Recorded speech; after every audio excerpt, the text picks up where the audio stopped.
Hello दोस्तों, आप सभी कैसे हो? अच्छे हो? आज की इस वीडियो को आप समझ गए होंगे थंबनेल एंड टाइटल देखकर कि आपको मैं आज इस वीडियो में क्या बताने वाला हूँ, किन इम्पोर्टेंट बातों के बारे में बताने वाला हूँ।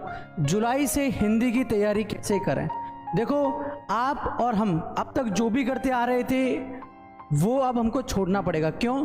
क्योंकि हमारे ड्रीम्स बड़े हैं, हमारे सपने बड़े हैं। हमारे टारगेट को अगर हमको फॉलो करना है या हमारे अचीवमेंट्स को हमको कवर करना है तो उसके लिए हमको सबसे ज़रूरी क्या है? Study, knowledge. इसके बिना हम बेटा क्या हैं? ज़ीरो हैं। हम क्या हैं? हम शून्य हैं। तो एक स्टूडेंट की लाइफ में पढ़ाई की क्या कीमत होती है, क्या वैल्यू होती है, ये सिर्फ वो अच्छी तरह से जानते हैं। ठीक है, तो आज की वीडियो में बताता हूँ आपको आप हिंदी की तैयारी कैसे कर सकते हैं। सबसे पहले आप एक चीज़ ध्यान रखना कि हर एक सब्जेक्ट में या हर एक टॉपिक में एक बेसिक रूल होता है। कुछ बेसिक चीज़ें होती हैं जो हमको कवर करनी होती है, जिनके बिना हम कुछ भी नहीं समझ पाते। ठीक है, हिंदी क्या है? हिंदी मात्र एक बोलने वाली भाषा नहीं है, वो हमारा इतिहास है, उससे हमारी पहचान है। उसके बारे में नॉलेज रखना हमको बहुत ज़रूरी है। किस टाइम पर किस लेखक ने किस किताब को लिखा, किस ग्रंथ को लिखा, किन काव्य रचनाओं को लिखा, किन किन बातों को उन्होंने आपको और हमारे को समाज में फैलाया है, ये सिर्फ और सिर्फ हमको इतिहास से ही पता चलता है जब हम उसके बारे में पढ़ते हैं। तो हिंदी में कुछ बेसिक चीज़ें होती हैं जिनके बारे में आपको बताना चाहूँगा। लाइक सबसे पहले देखो, इसमें बेटा ऑब्जेक्टिव क्वेश्चन होते हैं आपके। ये आपके हमेशा किस में आते हैं? बेसिक में। एक हुए बेटा आपके ऑब्जेक्टिव क्वेश्चन, बेसिक चीज़ें हैं ये।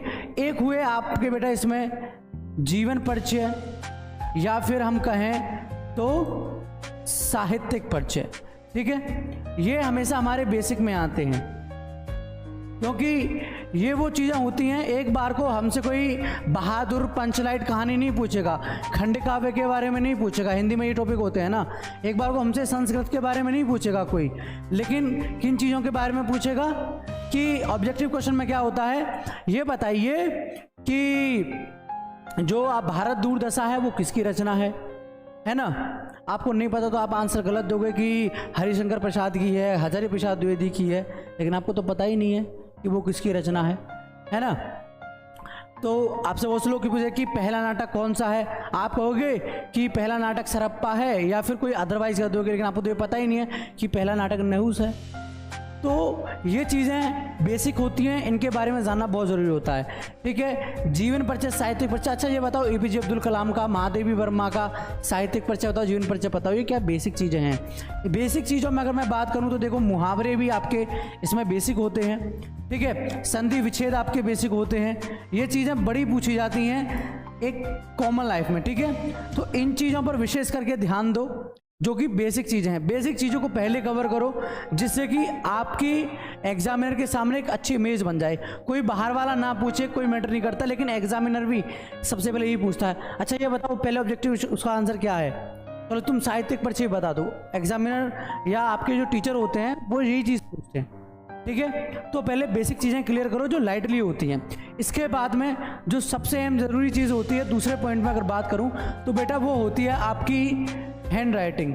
हिंदी में आपकी हैंड राइटिंग बेटा बहुत इंपॉर्टेंट होती है। इंग्लिश में आपने देखा होगा कि जो डॉक्टर होते हैं और जो स्टोर वाले होते हैं वो एक दूसरे की भाषा समझ जाते हैं। हालांकि उसमें क्या लिखा होता है हमको नहीं पता, लेकिन हम अपने मन में सोचते हैं कि डॉक्टर ने लिखा कि मैंने इसे लूट लिया है और अब स्टोर वाला इसको लूटेगा, तो ये तेरा काम है किसको कैसे लूटना है।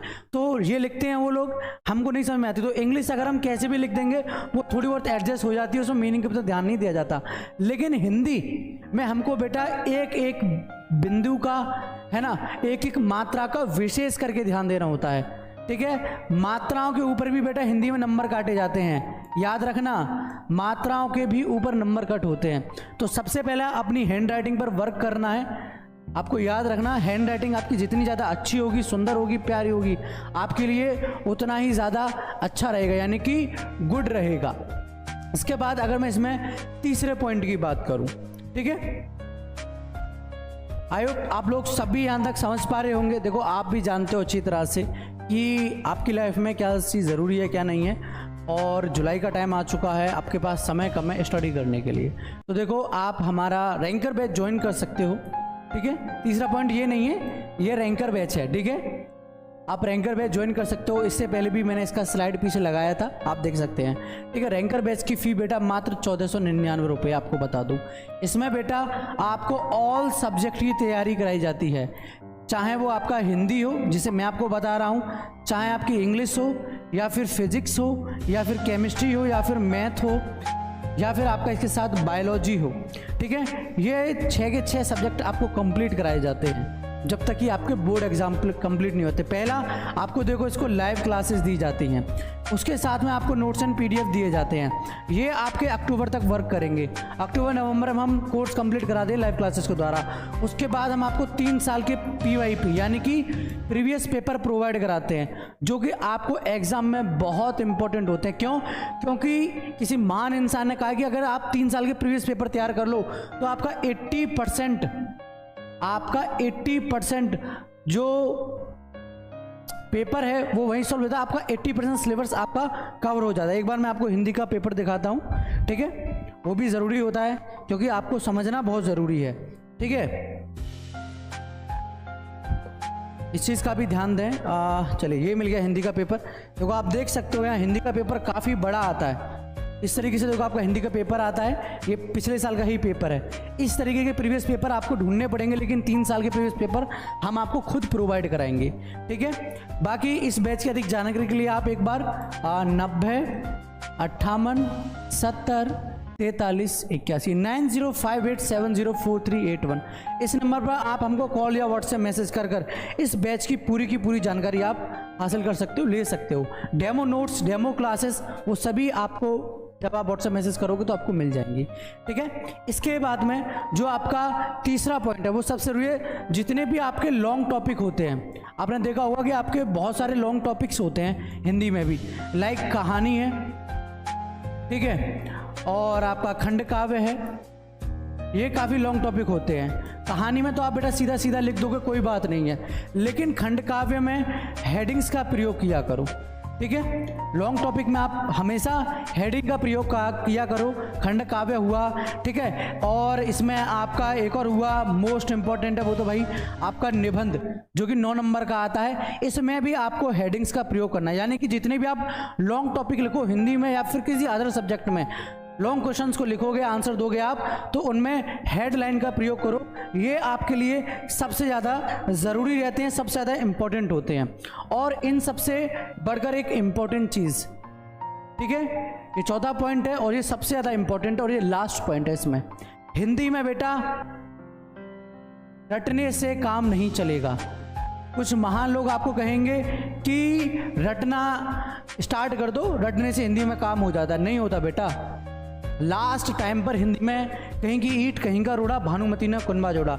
यही होता है कि कहीं के टॉपिक को कहीं और लिख देते हैं और जिससे एग्जामिनर हमारे नंबर कट कर देते हैं और वो हमारा हो जाता है क्वेश्चन का आंसर गलत और वहाँ हमारे नंबर चले जाते हैं एकदम गड्ढे में। तो इन चीज़ का विशेष कर ध्यान रखो, रटो मत, समझो। देखो हिंदी इतना आसान भी नहीं है, इतना कठिन भी नहीं है, ठीक है। अगर मैं बात करूं खंड का की, उसमें हिंदी में अगर बेटा खंड का की बात करूं तो खंड का आपका 50 नंबर का आता है, ठीक है। अगर बेटा आप उसको डेली बेसिस पर अभी से डेली बेसिस पर, ज़्यादा नहीं, हिंदी में खंड का की बात कर रहा हूं, सिर्फ 1 घंटा दो। 1 घंटा देने पर भी जब आपका एग्जाम टाइम आएगा ना, लास्ट टाइम आएगा जब आपका, आप इस 50 नंबर के पेपर को इतनी बखूबी तैयार कर चुके होंगे, इतनी अच्छी तरह से तैयार कर चुके होंगे कि आपका 1 नंबर कट नहीं हो सकता। व्याकरण में कुछ टॉपिक होते हैं, लाइक देखो मैं सबसे पहला बात करूं, संस्कृत हुआ, ये थोड़ा हार्ड टॉपिक होता है। और आपके जो कुछ कहते हैं कि रस, छंद व अलंकार सरल होते हैं, बिल्कुल नहीं होते। रस, छंद और अलंकार, इनमें बेटा जो आपके उदाहरण होते हैं ना, वो आपके पसीने छुड़ा देते हैं, ठीक है। और आपका एक इसमें निबंध रहा, ये लॉन्ग टॉपिक होता है इसमें, ठीक है। ये जो टॉपिक होते हैं 2-3, ये आपके खंड खा में थोड़े पसीने छुटा देते हैं। इनके लिए आपको थोड़ी एक्स्ट्रा मेहनत करनी पड़ेगी, इसके लिए आपको थोड़ा एक्स्ट्रा वर्क करना पड़ेगा या फिर स्टडी करनी होगी, तभी आप इन चीज़ों को कवर कर पाओगे। तो आई होप आपको इतना कुछ समझ में आया होगा। जुलाई से जिन बच्चों ने कुछ करना है, एक अच्छा स्कोर करना है, उसके बारे में मैंने बताया कि आप किस तरीके से पढ़ सकते हो हिंदी में, किन टॉपिक्स को लाइटली लेना है, किन टॉपिक पर ज़्यादा ध्यान देना है, उन किन टॉपिक्स को कैसे लिख सकते हैं, और विशेष करके रटने पर और अपनी राइटिंग पर ध्यान देना है। ये चीज़ आपको एग्ज़ाम टाइम में और आपका ये नंबर गेन करने में बहुत हेल्पफुल रहेंगी। ठीक है। एंड मैंने आपको रैंकर बैच के बारे में बताया, एक बार कॉल कर डेमो नोट्स वगैरह ही देख लेना, अगर समझ में आए तो ज्वाइन करना, नहीं तो कोई दिक्कत नहीं है। ठीक है, चलिए टाटा बाय बाय, जय हिंद जय भारत।